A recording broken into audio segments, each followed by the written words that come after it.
Hello and welcome to the jungle, brought to you by the wonderful folks over at Blue Wire. My name is Owen Timmerding, joined again alongside Caroline Palmer.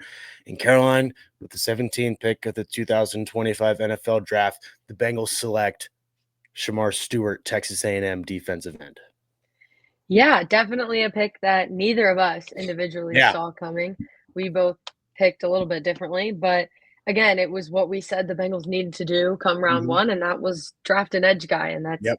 exactly what they did. We'll go into a little bit more details of kind of the pros and cons of this as everything Totally. is kind of unfolded, but we talked about strong defensive end class, need to get a top edge guy in the first round, and I think they checked the box. Yeah, they did. They kind of got unlucky, I'd say.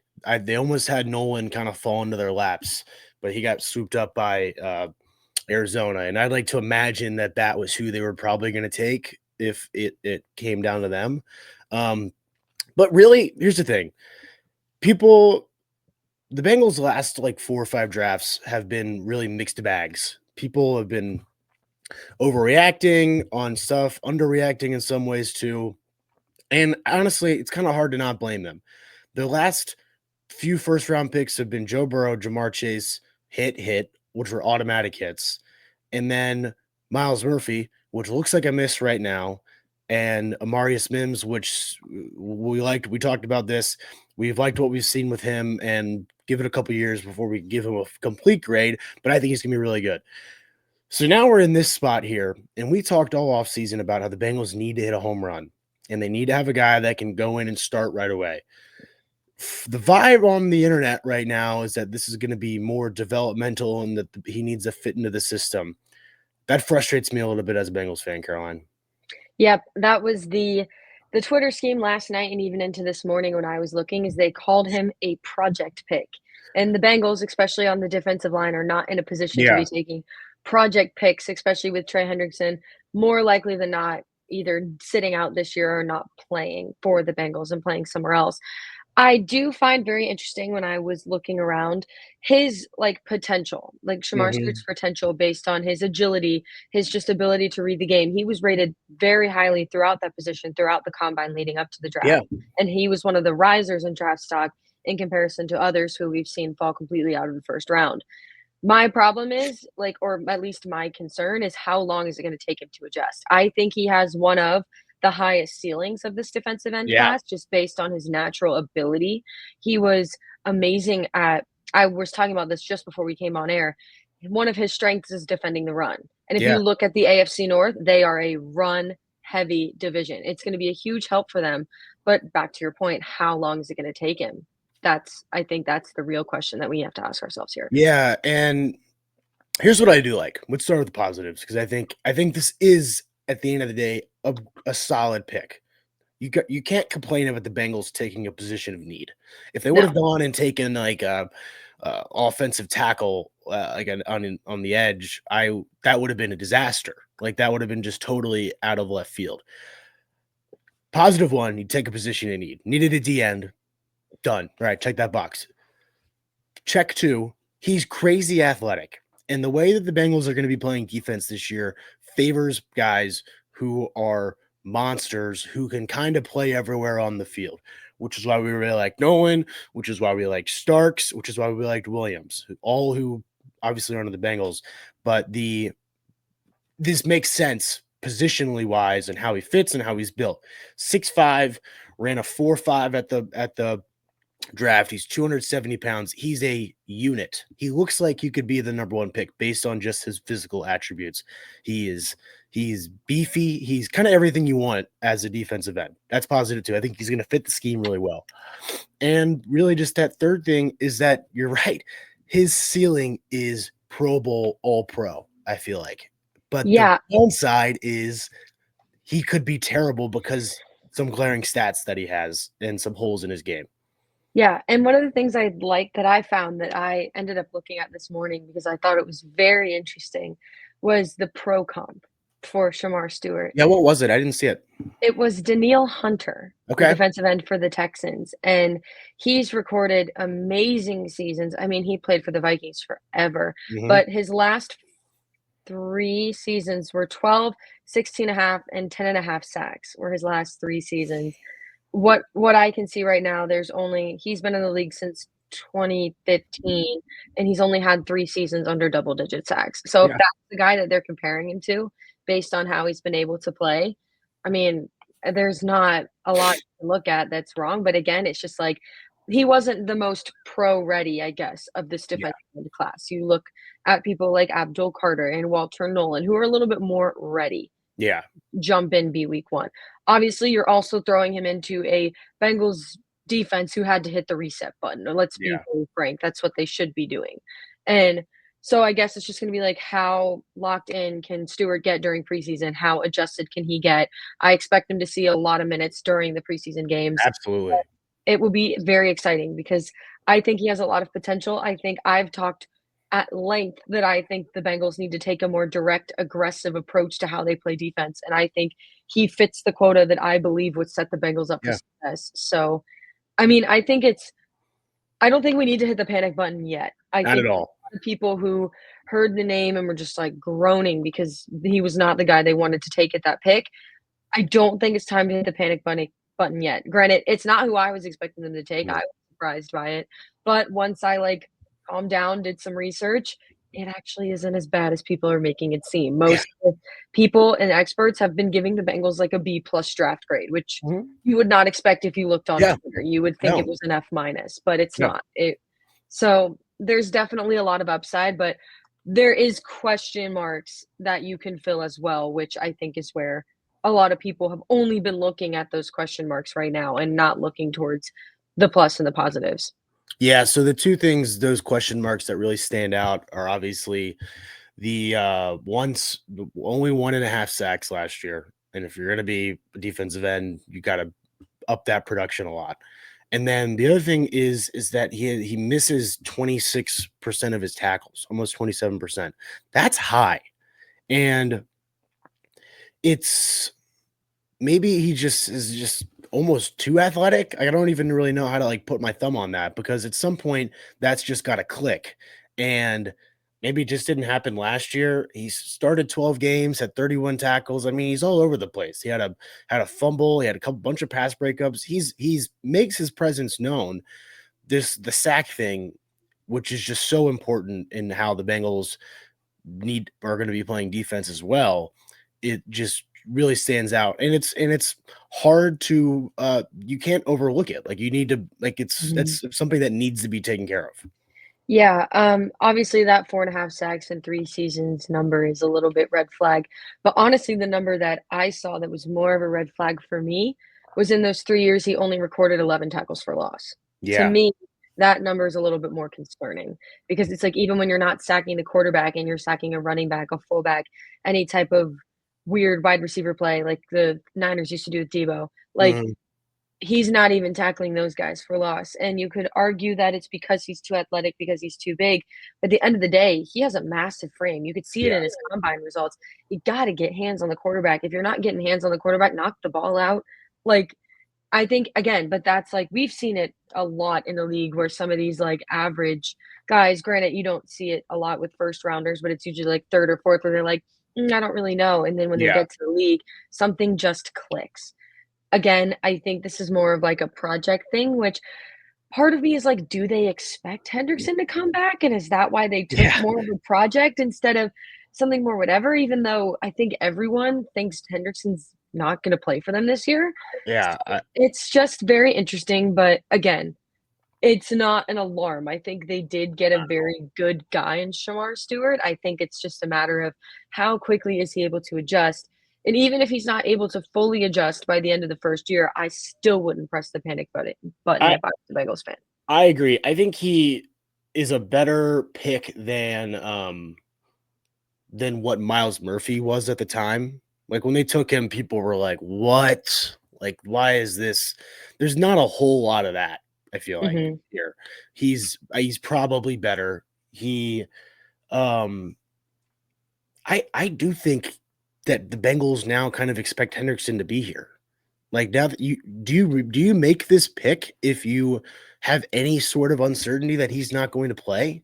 Like, I just don't know if you can. So, it's like, I mean, I guess we'll honestly we'll see what they do today. If they go out and take a defensive tackle in the 3rd round, which I'm seeing them get mocked to in a couple, um, then, like, who knows? But Mhm. if they go guard and then, like, safety or corner here, I mean, you can't help but think that Hendrickson Might something is stay. happening behind the scenes. Like, I don't know. I mean, this is wishful thinking, clearly. Yeah. But, like, it kinda makes sense when we talk about this. He Mhm. Either the Bengals are bangling and are just gonna strong arm Hendrickson and basically be like, "I don't really care. We're doing what we want," which is how they've done this forever, which is how they forced out Carson and with when they drafted Dalton, and basically did the same thing to Dalton when they drafted Joe Burrow. Totally different examples here. Mhm. But at the same time, like, you can't really help but think that if they're taking a guy that we might need to wait a year on to really unlock his full potential, then, like, I don't know. Then because then what's the Yeah. plan if Hendrickson ends up playing and then he's a free agent next year, and then we have this guy that we kinda just worked on for a year, and then he's automatically slotted as the number 1 option at the end. This time Mhm. next year, because Hendrickson, if he doesn't resign, Shamar Stewart will be the Bengals' best option at defensive end, and that is what scares me about this pick, is that if nothing happens with Trey Hendrickson, this time next year, we might be having the same conversation of the Bengals taking a defensive end in the 1st round.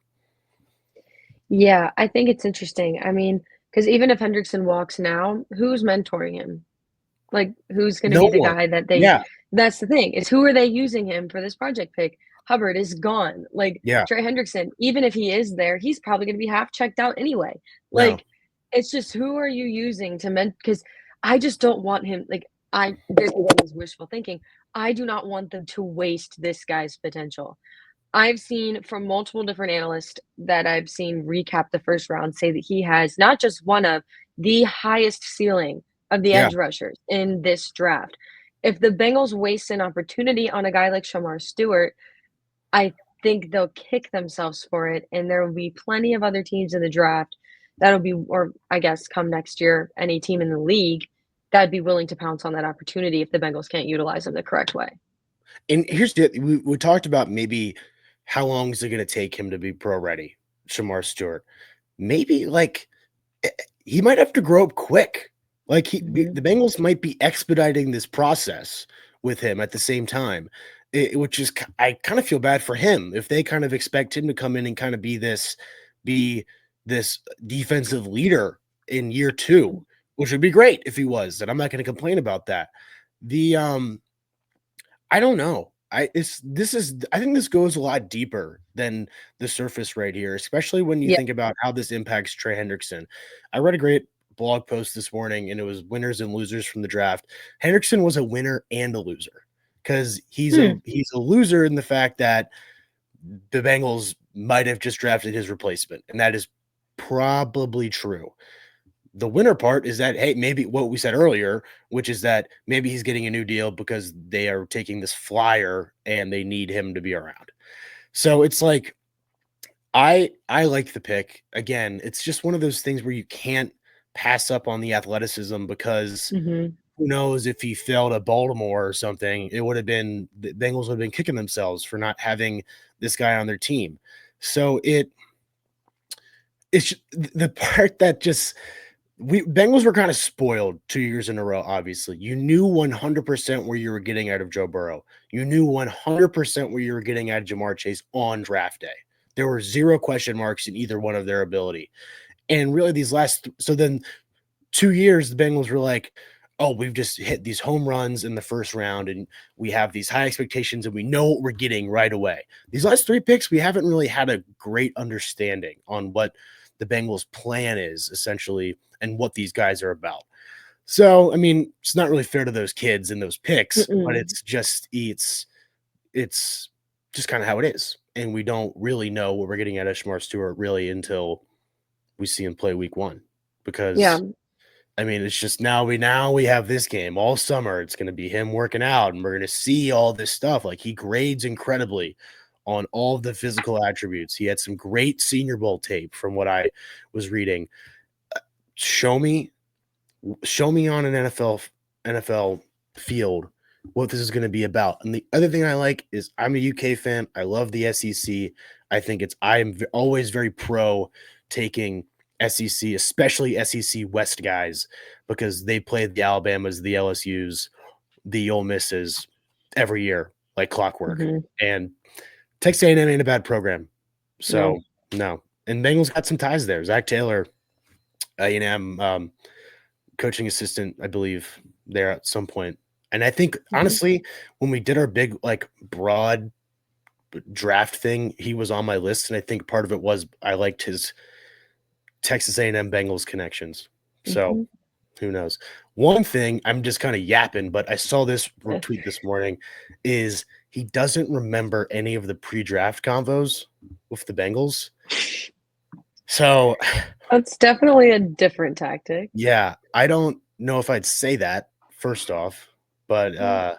either the Bengals didn't leave a good impression on him or he just didn't think he was gonna get taken there. Who knows? Yeah, I'm wondering if in his brain he was thinking he was gonna go higher or lower than 17th. I don't know. I think I would 17 love is to know. yeah. Well, this is a very average conversation we're having about him, and it's a very average pick. I think he Yeah, kinda fits he's very much a 17th pick in the draft, which is kinda yeah, funny because you're like, we're right, because the only way we've been talking about him as it's either number 1 pick steal of the draft or the Bengals just set themselves back 5 years with this pick. There's no middle yeah. ground. What is No. he's not going to just be like, okay. He's either gonna be horrible or awesome. Yeah, and I feel like you could say that, like, honestly, with any of the guys from, like, 17 through arguably, like, 23. Yeah. They're, like, either gonna be, like, hits or misses, and when you hear people talk about them, it's not like, "Oh, they're gonna be mid." It's like, "Oh, they're either gonna be fantastic or No. they're gonna ruin whatever room they're in." The, So yeah. The I I was reading through some of the draft grades, which I think are stupid, by the way, oh, because yeah, I I agree. yeah. The but I all I see are A's and B's. Like, did anyone, like, make a bad pick? That's kinda I feel like across the NFL, everyone really made picks that were, like, I don't know, it just seems like everyone got someone they actually wanted, and it didn't really seem like the people were taking a lot of reaches. Yeah, I mean, I'm pulling up the draft board right now. Mhm. The only one that I think is potentially a reach, and I could have some bias here, I think the Cowboys reaching for Booker at 12 is a reach. I think they Yeah, had a couple more positions of need, especially with Matthew Golden still being on the board. I know they wanted Tech McMillan, and the Panthers yeah. snatched him at 8, which surprised me as well. I was Um, surprised by that one. but, I mean, I think he was still need the Panthers needed a wide receiver anyway, so I'm not surprised. I'm just surprised he went that high. But the Cowboys had been open in offseason that they wanted somebody to go alongside CeeDee Lamb, and then they just go for a guard when Yeah, arguably when the like, there was 2 receivers in this class that everybody was like, "They're so much better than the rest of them," and that was McMillan and Golden was still on the board, yeah, and they passed on him. Granted, they do need an offensive tackle because Zach Martin did retire, but I don't think it was a position they needed to grab in the first round. Like, I think if they wanted to come back in later, Booker still would have been on the board. Like, I don't think it was a guy that I mean, that would probably be, like, my reach, but granted, it was still a position of need for the Cowboys, but yeah. I just think that they could have done a little bit more. But again, it's Jerry Jones in that room Well, and no one else. I don't remember we talked about Booker maybe being a Bengals pick, I feel like a couple weeks ago, and, Mhm. like and maybe even him falling to round 2. So it's like Yeah, it's stuff like that. I mean, NFL.com gives it a B plus. So, yeah, like, I mean, all of these are Bs. I'm yeah. not really gaining anything by reading through this. Yeah, the other one I wanted to ask you about is thoughts on Loveland getting drafted before Tyler Warren. Thoughts? I thought he got drafted after him. No, Loveland was before. Loveland was Oh, he 10, was. Warren was 14. Um, yeah, I think Thoughts? he's good. I don't know. I Yeah, mean, I thought the Bears were gonna try to trade up and get Genty for a little bit, I did too. and a lot of the odds shifted kinda right before the draft, and that I don't know, I kinda thought that'd be a good fit. I think he fits well in Vegas. I didn't think that pick's being talked about enough. That was a great pick. No, I don't think it is either, but I No. think it's just because the Raiders organization has been such a storm for the last couple of years, and granted, they have Geno, they have Pete Carroll, they now have Ashton Genty. and they Mhm. obviously have Max Crosby on the other side of the Yeah. ball, but they've done nothing, I'd say, in the last 5 years to prove themselves as a competent franchise in No, terms of how really. they're run. Exactly. So, I do think that a lot of people are like, "Well, it was a good pick for the Raiders, but is it gonna fit?" I love Pete Carroll. I am a huge fan of how he operates and the way Yeah, he same. coaches. I think that the Raiders will be I could get slandered for this later, but I think they will be one of the teams that will surprise us next year, and that was The Raiders? before. I was just gonna say Yeah. that. They need, like, a I receiver. yeah, they do need a receiver, but I wouldn't be surprised if they go 2nd or 3rd round, they take a receiver This, because they have Bowers. I mean, everybody forgets yeah, about how phenomenal he was last year. yeah. Like, They actually have some weapons. they do, they just don't know how to Yeah. utilize them. So No. now that Pete Carroll's there He and might be Geno, good. I think they're gonna be surprising. I think that they'll make a late play. I mean, the AFC is very hard, especially because the Chiefs just Yeah. dominate that division. But don't be surprised if they're in this wild card conversation come the end of next year because I think we'll see a Raiders that we haven't seen for a while. Yeah. This, this Ravens secondary is gonna be gross Oh my when gosh. uh, I'm I wanted the Eagles to take Starks, but I yeah. knew he was not gonna fall that long. So Him and Kyle Hamilton, goodness they don't gracious. need anybody else, man. Just No, let them struggle for a little bit. exactly. Well, they're just smart. The, Yeah. 2 picks that I really liked were the 2 picks the Falcons did. They took Yes. the 2 edge guys, and we Mhm. liked Pierce a lot, and that was Yes. someone I thought the Bengals were potentially going to take, but I guess I mean, obviously, they had Stewart graded higher, but they took the Walker kid from Georgia and James Yep. Pierce. They went in with a mission, and it was to, key up both sides of the ball of the defensive end. Yeah, I think the Falcons had a great draft. I think both teams that traded back into the 1st round had good drafts, Yeah, and I let's segue to that. and I just think that both teams that did, the Giants and the Falcons, have both Mhm. gotten a lot of stick for it, and I don't think they deserve it. I No, think both teams nailed the picks that they did. I Like, agree. granted, the only thing that I'm a little bit about with the Falcons is that they traded away next year's 1st rounder for Yeah, Pierce. That was the only thing that I was like, "Oh, but maybe they weren't gonna get that from the Rams unless they totally. did give that up," especially because the Rams haven't had draft picks in forever, so I wouldn't be surprised if the Rams Yeah, GM was, like, really, annoying about that. But I think that both teams made the right calls, and I I mean, you can say all you want about the Jackson Dart decision from the Giants, but they had been very open about liking him. So I don't yeah, understand why people are surprised that they didn't take Shador Sanders there when they have been talking for weeks about yeah. how obsessed they are with Jackson Dart. I agree. I I, it's I feel bad for because I was gonna ask you about your thoughts too about this. Is Cam Ward, like, the least talked about number 1 pick ever? I feel like Oh, we're not yeah. talking anything about it, and I feel bad for him because his he was always the number 1 pick, or we've Mhm. known for, like, a month and a half that he's probably going to go number 1 to Tennessee. Why aren't we giving him his flowers, and instead we're complaining that Shador is still on the board, and it's I just don't feel like like, so what? Cam Ward's better, Yeah. and Jackson Yeah. Dart's better, and Yeah. the Giants don't I don't you know what? And, like, the Giants, like the Jets and like the Browns, and to some extent the Bengals, have always just been this punching bag for poor decisions, and we talked about this too, is that we think the Giants hit 2 home runs. I mean, the Abdul Carter pick was the freest pick. Those first Oh, 3 it picks was were the the easiest things ever. yeah. Really up to 5, I'd say. I mean, and then it was kinda just a crapshoot the rest of the way. Mhm. But, like, you take Abdul Carter and then you trade back up for Jackson Dart because I think they were maybe worried about well, I guess Pittsburgh passed on him too. But, like, just Mhm. go if you wanna do it, go ahead. Like, it's good for Mhm. them for finally, uh I'm only seeing good things about what Yeah. they've done.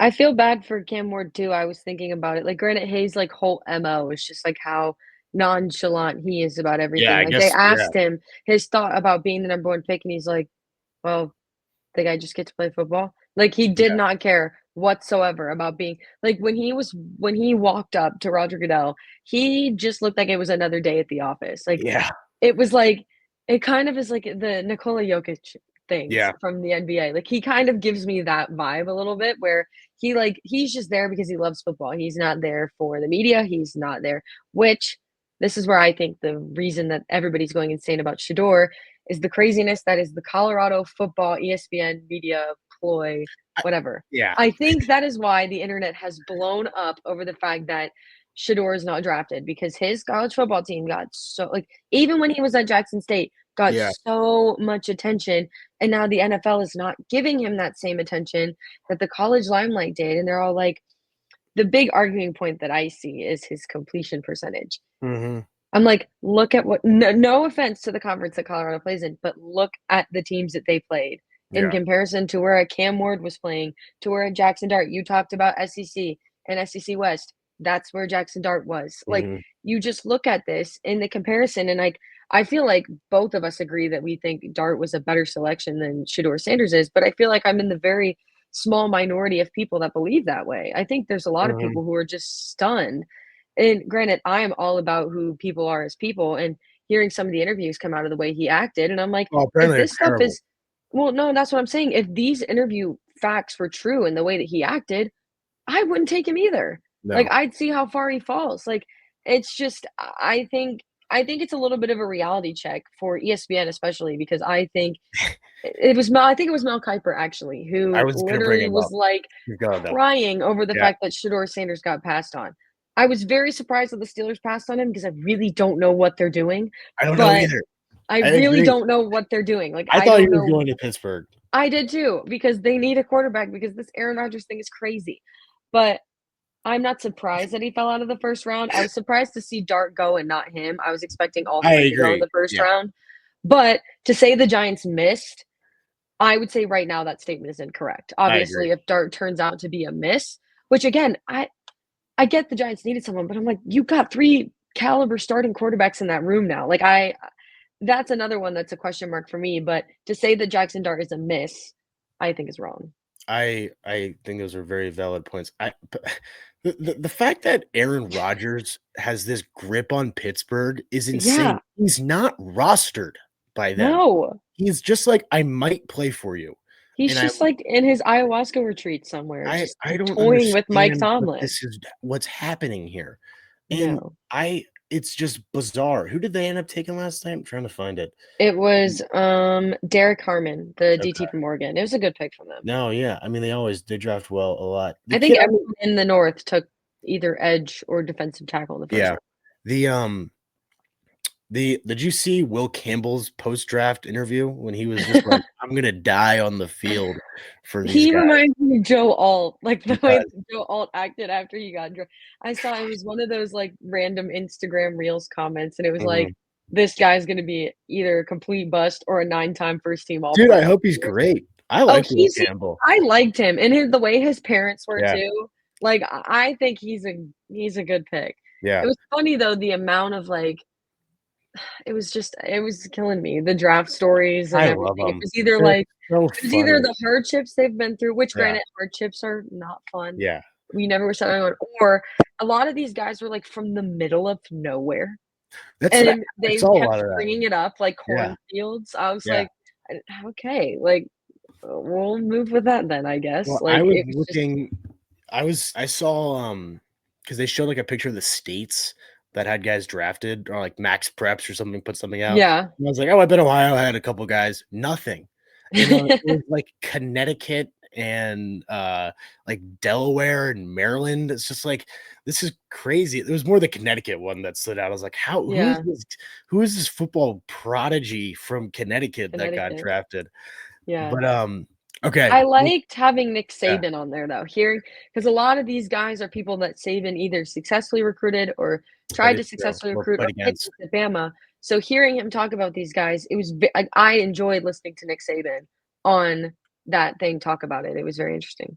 I had to watch the Pat McAfee draft Oh coverage. gosh. It was fine. I think I was watching it more on mute, but it was, I couldn't get the actual one to work. But Mhm. I love this Friday of the draft, and Yeah. let's segue into this, what we think the Bengals are gonna do here. But, I love this Friday because you get 2 rounds, and I think there's a ton of good guys out there still, and we're not gonna talk about Sugar Sanders because everyone is, but it's just like there's Will Johnson's, Mike Green's still available. Like we Will love, Johnson was a shock to me yeah. that he fell out of the first Didn't round. he get hurt? Is that the big thing? I thought he was like like a top 5 grade for like this He time. literally was ranked on, like, the top available players in the draft after, like, pick 6. He was, Yeah, like, the number 1, like, field Yates best available for the entirety of the that's first kinda round, and crazy. it was just like, "Oh, they're gonna take Will Johnson. Nope, they went somewhere else. Ooh, they're gonna take Will Johnson. Nope, they went somewhere else." Like, it was very like, Yeah. he was the one that I was expecting to go in the first round that didn't, and I was like, I feel bad for him because I think he deserved to be a first round Oh, yeah. draft pick, and he's gonna miss out on that 5th year option because he's gonna get picked in the Yeah. second round. You always forget it. There's so many contract incentives I mean, obviously you wanna get drafted in the first round, but you forget about all the added stuff that Yeah. is involved in all of it. So, I think today we'll see both of the Ohio State guys go probably Yep. near each other. I Yeah. mean, it's kinda just like pick your poison for whoever one you want. I think they're both great. I Yeah. I would lean Judkins personally, is who I not even for the Bengals, just who I like. But, Mhm. I think the Bengals will take a guard. I think they'd be Yep. silly not to. I think we're both in Yeah. agreement on that. Yeah. But, it's and then we'll get round 3, and then you can get crafty Yeah. once you hit there, and then We've been talking about Cam Scotabo off camera. I saw a 7th round. I told you this. I was like, Yeah. "If they draft him, I'll be stoked because I think he's really good, and I think he'd be a great guy for the Bengals just to have around." He's, like, Yes. 24. I mean, he's a little Mhm. old, really too old, I'd say, For a to rookie, be just probably. starting, but he's Hey. more pro ready than some other guys, I'd say. I don't know. I think he'd just be Mhm. a good locker room guy. Round Yeah. 4, that's my guess. Yeah. Round 4, Bengals pick Cam Scatterbo. Oh, We'll come back to that and see if that was yeah. right. We Yes. both missed on the first round, unfortunately.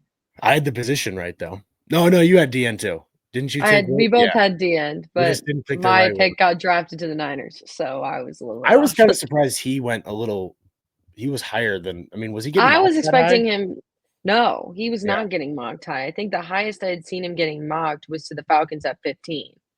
interesting. So, because everyone that was taken above him was better than him, and I'd even argue that Kenneth Grant was arguably a little bit better than him too. I guess But yeah. I guess San Francisco, because 'cause I'm thinking about how the draft set up, like, they knew they wanted him, and they were worried that he was gonna fall, I guess, to because then, like, 15, the Falcons took an edge, then the Arizona took an edge, and then we took an edge. It all yeah, the once the defensive linemen started coming off the board, they kinda flew. yeah, I'd say probably 50% of that first round was D lineman. I'd We say talked based the on whole time. It's deep yeah, class. yeah, but definitely guard. At least that's what we're hoping for Totally. Alright. because I just think it's the logical pick for them. I know. So we'll Make it see. happen. Make it Please. happen today. Alright. So this, good conversation. I love the draft. Oh, yeah, it's so It's so fun. fun. Once you, like, jump off the cliff into the Yeah. deep end, it's so much fun. Once it just starts, it's fun to just, like then Yeah. it all kinda just falls into place, and you think you Oh, know what you're yeah. doing, and then it just kind of it's a whole cycle. Oh, Alright. yeah. So, we'll leave it there for that. Big Mhm. Bengals weekend. We will be back, I don't know, sometime soon. We'll recap the rest of the draft. Bengals picks, go over all of them, see how that works out. And yeah, for Caroline Palmer, I'm Owen Timmerding. Thank you for tuning into this week's episode of Welcome to the Jungle.